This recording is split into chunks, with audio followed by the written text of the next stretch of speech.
好多人都講咧，91最強嘅地方咧就係跑得之餘咧，日用性都好強嘅。呢一句 statement 咧，又開始有啲懷疑啦。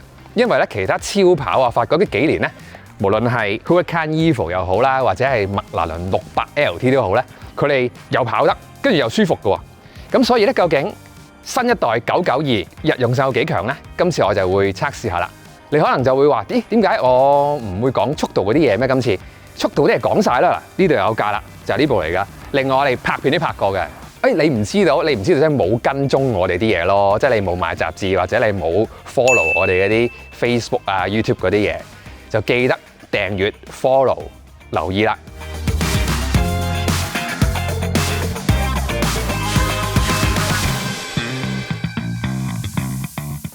第一樣嘢唔同咧，就係呢個手抽啦，係突出嚟嘅。而家你要鎖門咧，就咁樣。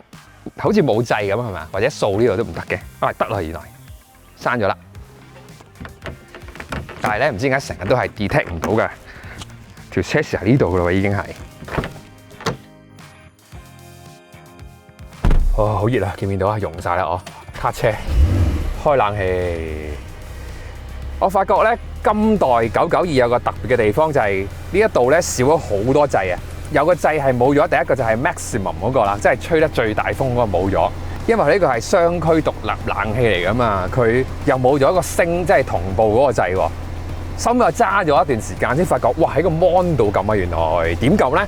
恆溫嗱，跟住咧出咗呢個畫面咧，全部都係關於操控冷氣啲嘢噶啦。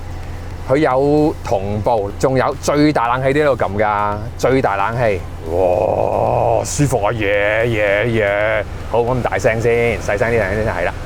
有個特別嘅地方就係冷氣咧，就係上面呢度有兩個風口嘅，都唔奇。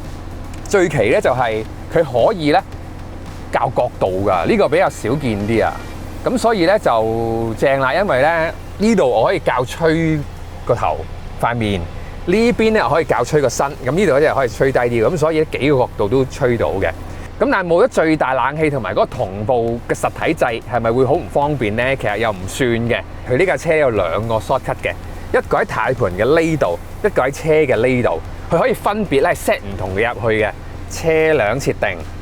快速鍵咧呢度嘅控台就可以，哇好多嘢 set 到你見到。嗱，最大冷氣都喺度 set 嘅。軚盤呢粒嘅 shortcut 掣咧，又唔同中控台粒嘅 shortcut 掣喎，佢哋可以設定嘅功能咧都係唔同嘅。咁我見到呢一度咧有個人講緊嘢嘅公仔啊，即係我可以用説話去操控啦。咁啊試一試佢有幾叻先啦。帶我去將軍澳。仍未指定公司呢個項目。仍未指定公司嘅項目，我唔係要返公司喎。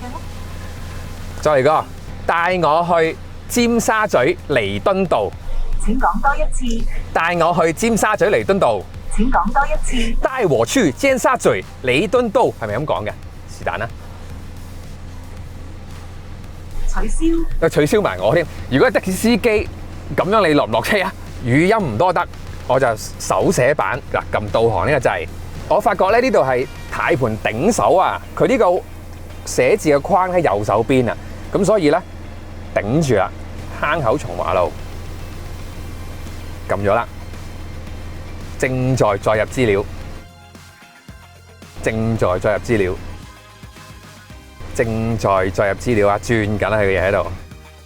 係，所以咧，我呢幾日咧其實都有用個導航嘅，佢就唔係次次都唔得嘅。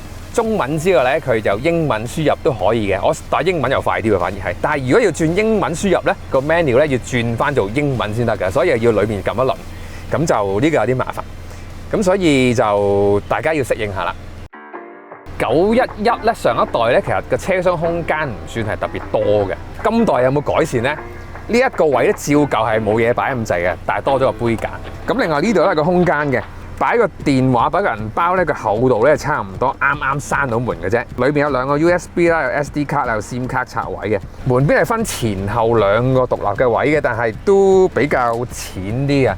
例如我而家有張卡片，我擺落去咧，我有啲驚嘅，因為咧我試過喺歐洲度租車咧，入咗停車場話派車卡，我抌喺呢度啦。咁一開門咧，出邊橫風橫雨，都話即刻吹走咗啊！總括嚟講咧，911喺司機位身邊可以擺嘢嘅地方咧，其實唔係 extra 多好多嘅啫。有啲人叫個行李箱叫做 trunk 咁啊，因為佢喺前面分嘅，所以夾埋個字咧就變咗 funk。我頭先試過將啲行李擺喺個 funk 嗰度咧，我發覺係可以擺到最多係2個 hand carry 嘅篋，仲有啲位嘅空間數字唔係特別多，100零 lit 嘅啫，好似好細咁係嘛？你普通揭背車都200幾300 lit 啦。但係好處咧就係佢係立方體嘅，所以就擺嘢就非常之好擺嘅。另外擺喺後邊啦，呢一袋咧佢係有2層嘅，後邊個椅背拍低咗佢，佢就有上下2級可以擺嘢嘅。你見到咧，佢下面嗰級咧，佢仲有個棘位喺度嘅，咁所以你擺一個 hand carry 篋落去咧，你揸車嗰時咧，佢都唔會線前跌咗落嚟嘅。上層你都可以擺嘅，不過咧開始咧就係會遮住個倒後鏡啦，同埋咧千祈唔好擺啲硬框框嗰啲行李喺後邊，因為咧就會坑到塊玻璃嘅。呢架車嘅尾玻璃咧，你睇嚟都揭得開係嘛？揭唔開嘅，佢唔係他架，咁所以咧第一樣嘢你個車門開到好大咯，如果唔係你就攝唔到落去咯。咁同埋你個人真係要污前塞咗人落去，你先可以塞行李嘅。咁所以要注意呢一點啦。如果你塞咗擺咧，都可以擺好多嘢嘅，真係。金袋咧，佢左右咧都係虛擬嘅標板，即係可以變嘅。首先你係要喐個 cursor 先嘅，咁 cursor 就係撳呢粒就係啦。你見到 highlight 咗嘅地方就係可以轉換嘅地方啦。嗱，咁就有唔同嘅功能可以見到噶啦。到呢邊想轉啦，咁點樣咧？再撳呢邊，嗱 cursor 去到呢度有個紅色啦。咁咧我就可以褪啦喎，哇，好多嘢可以睇㗎。係有個問題就係呢個軚盤咧，同埋呢一個嘅顯示屏咧，相對位置啊，係會令到兩邊個圈圈咧係擋住咗嘅。但係都唔緊要，因為我覺得佢好聰明嘅，佢將一啲唔係成日要睇嘅資訊咧就放喺兩邊嘅，成日睇嗰個就喺中間或者係側邊嗰2個，咁所以影響都不太大。總括嚟講咧，新992成套嘅資訊系統咧係好勁嘅，高清嘅。但係有啲北食頭先我講嗰啲揾地方嗰啲困難啊之類啦，咁同埋真係你要學識佢要啲時間咯。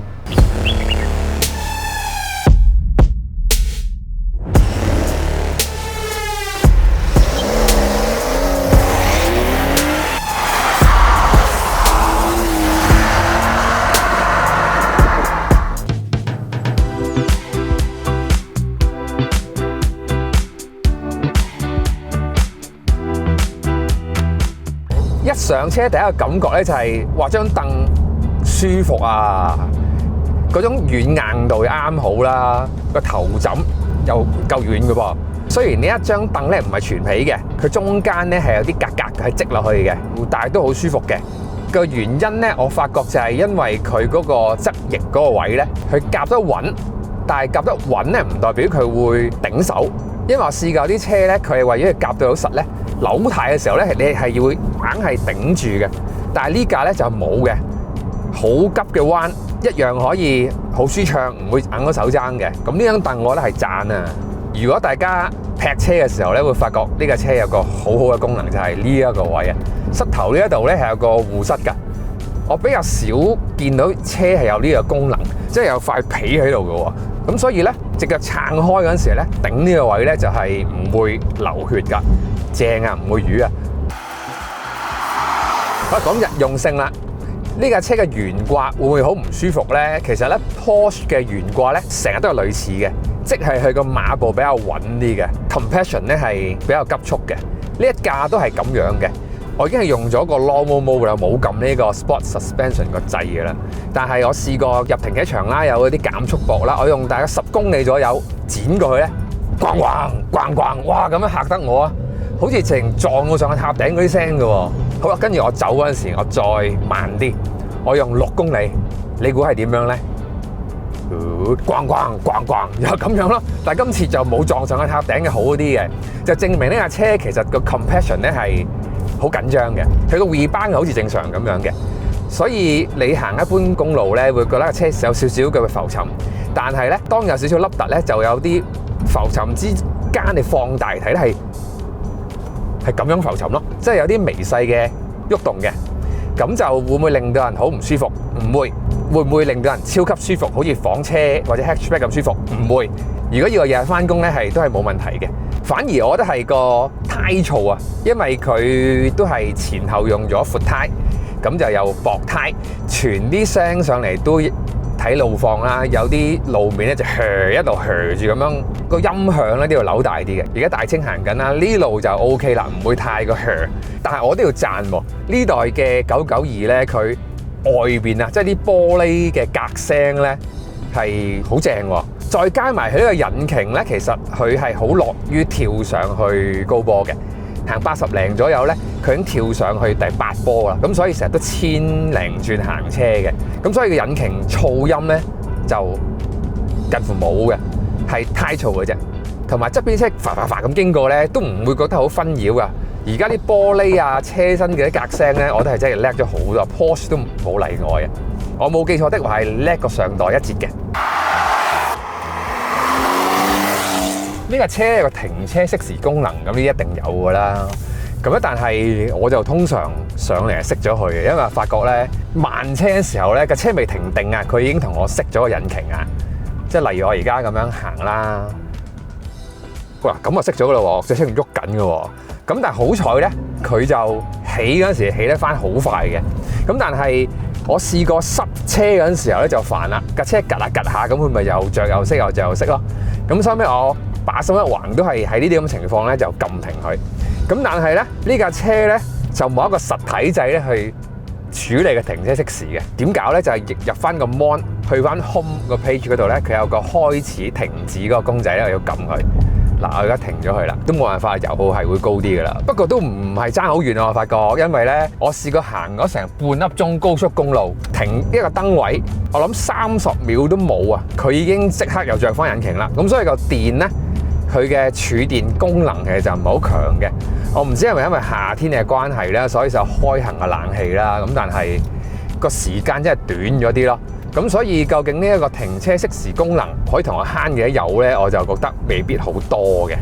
咁不如順便講埋油耗咯。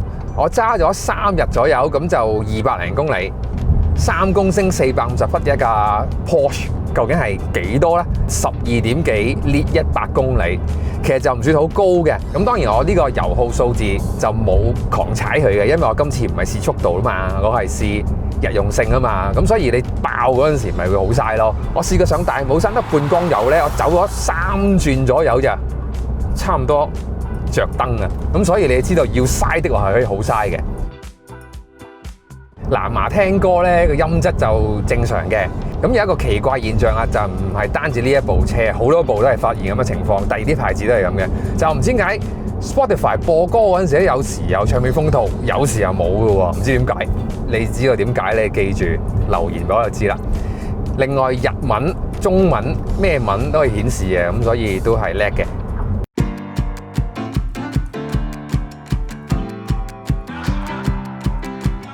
咁保時捷咧好多 option 可以加嘅。我第一個我一定要加嘅，幾多錢都加，就係360鏡頭啊！佢360鏡頭咧唔單止係360嘅，夾埋左右兩個轆咧都會係有個畫面見到嘅。點解要加呢樣嘢咧？因為今代嘅91 Carrera 咧呢一部啊 4S， 佢已經係用闊車身㗎，即係啲 fender 拱晒出嚟㗎啦。咁所以你千祈入停車場嘟卡嗰陣時候又好，過隧道嗰時候好咧，你要好小心，就係你唔好用個車門去作準啊！你以為車門打直就係個轆啦，其實就唔係嘅，轆拋到好出啊！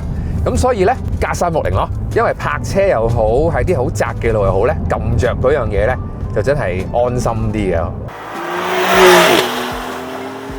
有一個 option 咧，我諗都會加嘅，就係呢個 Sport Response 或者係叫 Sport Chrono Package。呢架車我諗我平時會成日去用 normal mode 行嘅，咁但係突然間想爽一爽，又或者係想爬頭咁樣咧，撳呢粒 Sport Response 掣咧，我睇下。成架車就會去到加速最強勁嗰個狀態，佢個喉仔都會着埋嘅，咁所以哇好開心啊！突然間成個人醒一醒咁，可以刮我幾下咁樣咯。咁側邊要眼瞓嘅時候，可以將隻手攝落去嗰個點煙器度辣自己，我唔使嘅，撳呢粒掣得㗎啦。至於天窗，我就覺得係加唔加都冇所謂啦，要2萬幾蚊嘅喎。講咗咁多嘢，究竟今代911佢日用性係咪提高咗好多呢？你都知道911係唔會有咩大改變㗎啦。佢出入車廂同以前一樣，唔算太過難。懸掛亦都唔算係好硬。佢今代叻咗少少嘅係行李嘅擺放同埋車廂靜咗一啲，加埋晒全部喺超高性能嘅跑車嚟講，佢嘅日用性都算係超高㗎啦。